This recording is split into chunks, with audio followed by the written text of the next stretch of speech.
Merci Ndeko, on est là pour nous tourner na yo. Au lobby que balbaki ba okitsa biloko, mais pourquoi il est lo changement alité vie sociale izaka lolenge moko. Oui.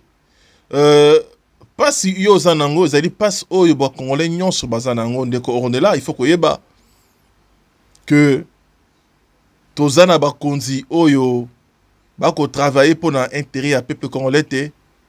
Tozali clair na maloba na biso. Parce que le problème est social, il bandi les lots, il bandi depuis. Jusque là, tout le monde comprend pourquoi bako arriver pour résoudre un problème social, il y a peuple congolais. Pourquoi Biloro ils allaient toujours cher? Est-ce que Biloro il y a première nécessité? Gouvernement na biso ils allaient la capacité ya ko pesango na ba prix moko vraiment à moindre prix d'un peuple congolais.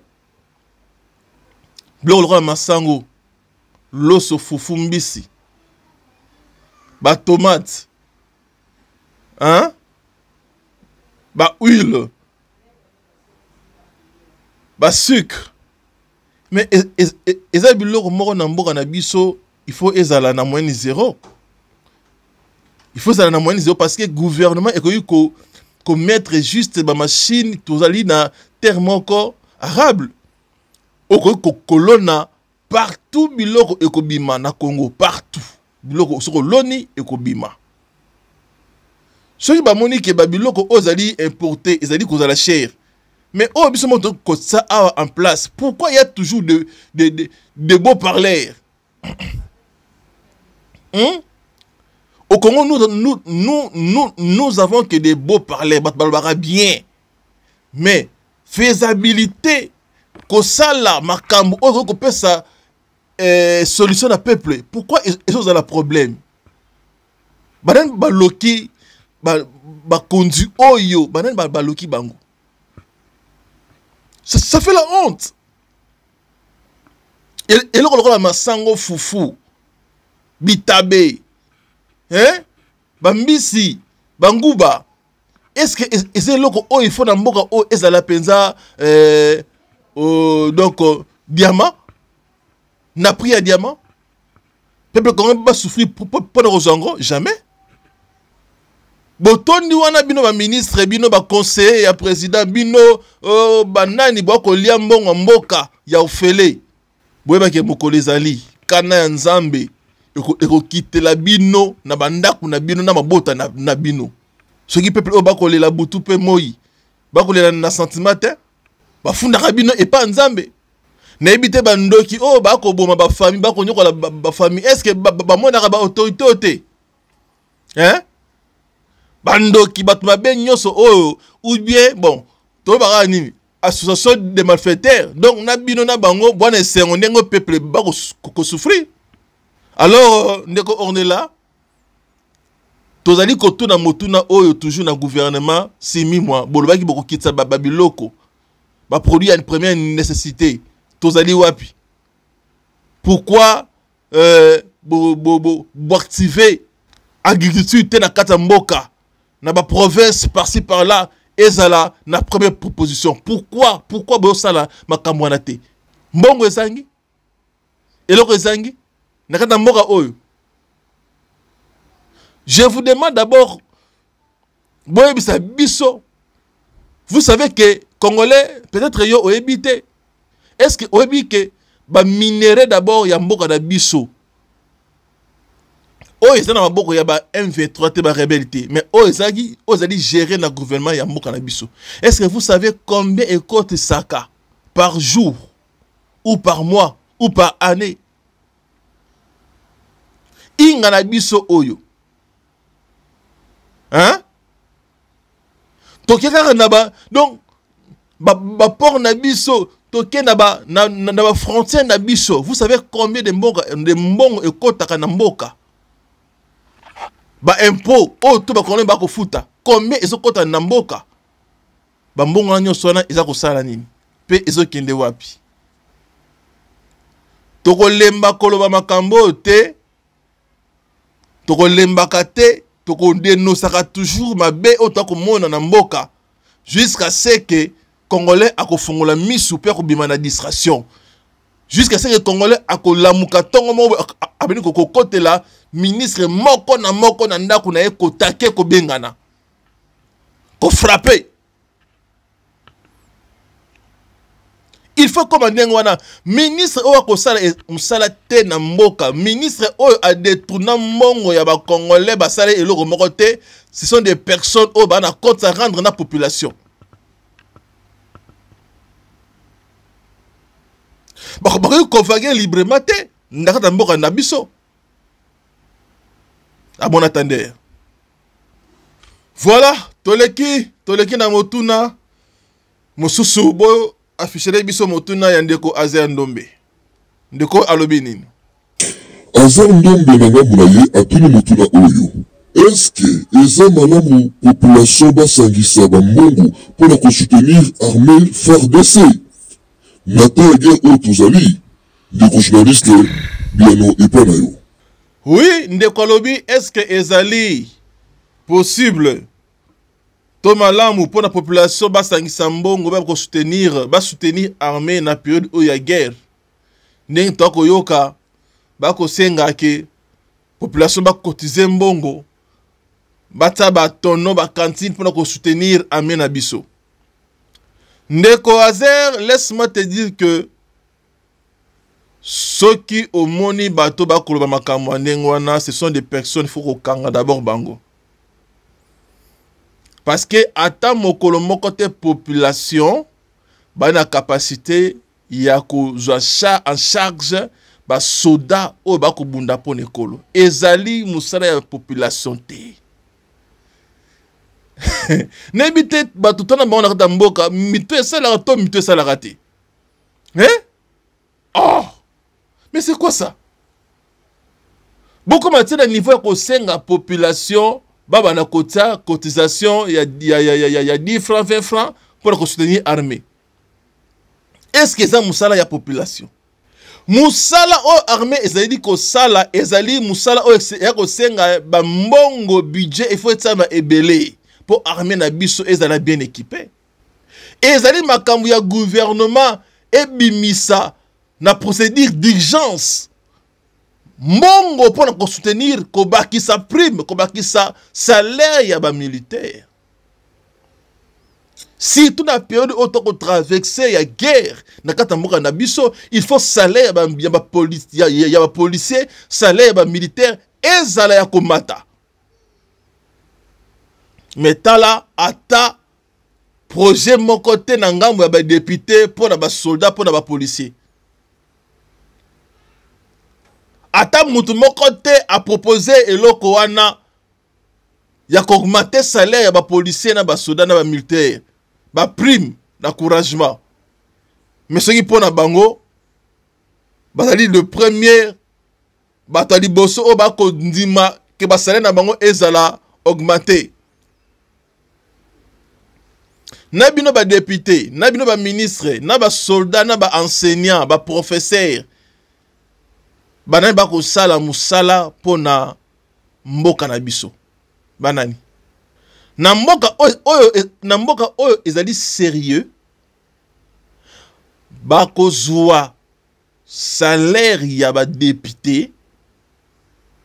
Ba kaboli yango ata fois 3. Ba pesi ba militaire, ba pesi ba enseignant. Ba pesi ba docteur. Parce que ba toana misat ne ba ko batela bon moi. Il y a tout un peuple. Et ça musala ya population te abana ko sangisa mbongo. Bino gouvernement musala na bino ezali nini? Mbongo o ezali na carte na ba banque. Musala ngo ezali ko sala nini pour ko soutenir ba soda na biso. Toi, qu'on soutenir l'armée na biso, moralement, oui. Toi, ensemble, na bango. Bon, lancer recrutement, il y a des jeunes qui s'enrôler. Qui s'enrôler, na prix nini, na salaire nini, oh, bino boteli bango. Bana na bino, pourquoi qui s'enrôler te? Bana bandero na bino, qui s'enrôler te pour na nini? Hein? Donc, vous prenez des Congolais pour des cons, hein? Non. Non, non. Makambo il faut sila na mboka oyo. Il faut sila. Bana na bino botini bango na poto. Peuple ne ba ko souffrir na ba salaire médiocre oyo boko tela bango.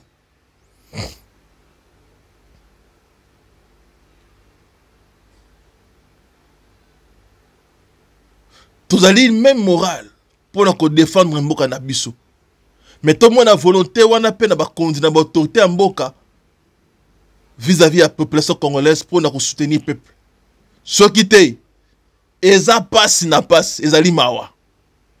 Rien ne va marcher. Si vous continuez à aller royo mutu moko te akobima na mboka oyo na eloko. Parce que la population, il faut être balola mandoki vers bino ba pierre yamboka.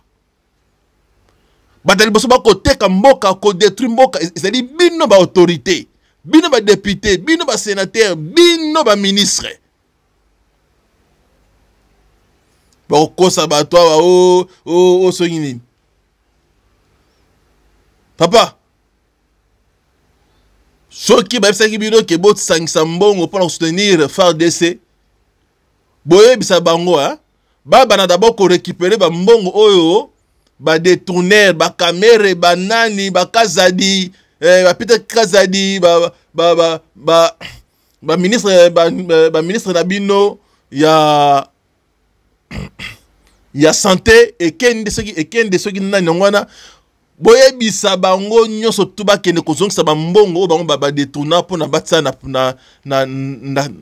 caisse ya basoda na biso ya mboka.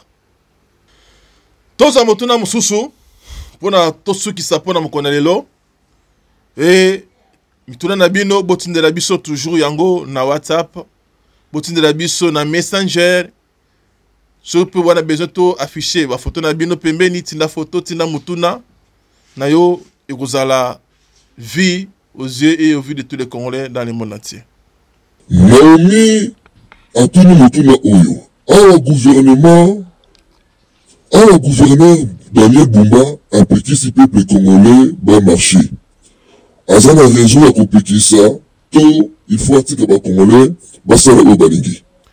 Oui, merci ndeko Naomi pour la mutuna na yo. Olobi ke a gouvernement Bumba a péqué si ba congolais ba marché azan a raison to azan a tort. Gouvernement soit gouverneur Daniel Bumba a eu ko interdit ba congolais te ba marché na o Italie intérêt ya mboka pour intérêt mboka a eu ko interdit ba congolais te. D'abord, marche et ali, toi, dans le régime, il y a information. On doit informer le gouverneur que Toko Tambola. D'abord, qu'on interdire les Congolais Tambola pendant cette période. Ezali ko finga ko cracher sur la mémoire. Il y a Rossi Mukendi, il y a tout kufa pona démocratie en Boka na biso. Gouverneur Bumba Daniel Bumba oza congolais okona mboka oyo oyebi obino bolingo kosala IDPS. Pourquoi les locaux interpeller ba congolais batambola te pour défendre mabele na bango, tandis que mon natie congolais partout tamboli na France partout congolais a tamboli bomoni même na ba mboka ya ba pa ndenge armée la police ba ko sécuriser peuple na biso. Dans Congolais, mais armée, sécurité, et zawana, la police va pour sécuriser. Mais Namboka na bino moko ba kolomboka. Hein? Namboka na bino moko. Ba pekisa bino botambola. Ceux qui botambola batindeli bino la police et bani okanga bino ko beta bino ba gaz lacrymogène pour ba libérer bino il faut encore ba mbongo ebima. Na mboka oyo yo bimi pona o défendre mboka na yo. Ya makambo ya soni makambo yo makambo ya soni makambo ya kala. ba vrai patriote jamais bakoyoka mot d'ordre oyo. Bolandaki ministre ya affaires étrangères na ONU makam atikolo ba bolandaki yango na kaka phrase moko zali très important alobi soki boyoki te oto koyebisa bino boyeba ete peuple ezalaka na matoi te, peuple ezalaka na chef te, peuple soki ba décider ba bengana ba ko bengana yo. C'est ça ce que nous demandons à Congolais, nous devons défendre Mabélé, to défendre Mabélé na biso Congo. Bangunya bangba boto la biso parti à est, bangba boto la biso nord Kivu, ba sa comparer na richesse na biso.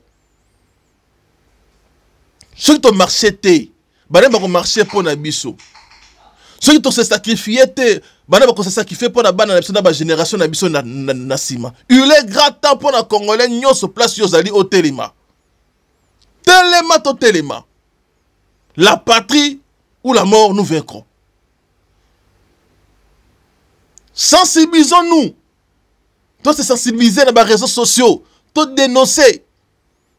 Pendant cette période, nous avons même des journalistes, des tiktokeuses, des influenceurs, nyonso. Tout dans le langage moko pour nous biso. Toi, défendre ma belle. Toi, défendre ma belle de partout où tu as vu. Toi, tika ba publication inutile. Toi, loba beaucoup plus pour nous biso. To éveiller conscience ya Congolais abima na distraction. Ba teli biso distraction loko la monnaie. Ba teli Congolais distraction loko la mode de vie pour que à réfléchir pour na avenir na yete. Alors, je pense que na répondre na mituna na bino obutuna kinga ceux qui bona besoin ya ko tinde na biso encore mtuna na bino, nous sommes là to bang elo to partager makanisi pour na mboka na biso. Bo comme la biso na Messenger na Zoom Congo Plus na Facebook. Bo comme la biso na email na Gmail Zoom Congo Plus @gmail.com. Bo comme la biso mituna na bino ceux qui peut bona besoin to afficher ma photo na bino par rapport à mituna au bako tuna. On va le faire. Aujourd'hui biso pour la première fois s'abonner na TikTok na biso, na Facebook, s'abonner na YouTube, s'abonner na ba réseau, na ba plateforme nyo sur les réseaux sociaux autant que travailler pour na ko défendre mboka na biso. Botra malam na mabota na bino, ezali pour na intérêt ya mboka na biso ni to ko loba. Sans cela passe. Surtout le bité akoloba la biso azalité. Il faut biso moto telema to défendre ma belle na biso. Ingeta.